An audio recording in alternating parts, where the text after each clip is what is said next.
We are seeing a leveling off of disease activity, but that leveling off is at a pretty high level of cases still occurring in the community.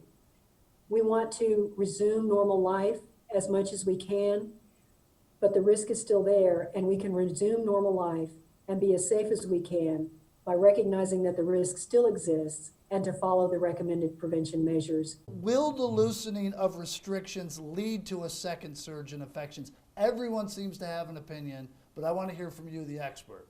The releasing of the restrictions can be done safely if we have several things in place. We would like to have business owners and individuals or organizations that are making plans for community activities to observe all the recommendations that have been provided. This has been done in a number of ways. It's been done through the Accelerate SC team, that we're providing guidance for all sorts of settings where things can be done safely. And we ask for, business owners and people in the community to comply with those recommendations.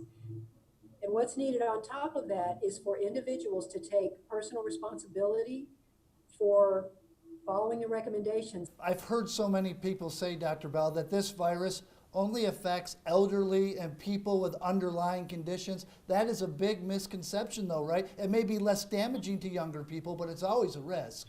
That's true, and thank you for bringing that up. We want to make sure that everyone understands that any one of us is at risk of being exposed to the disease. So anyone can contract the infection, but there are certain people who, if infected, may do more poorly.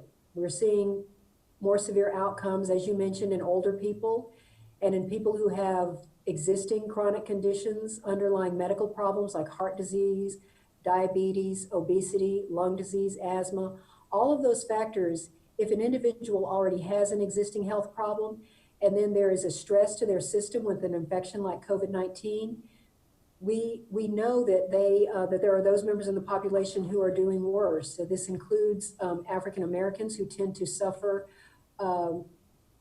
disproportionately from those chronic conditions. And so African Americans and other minorities are having more severe outcomes once they become infected.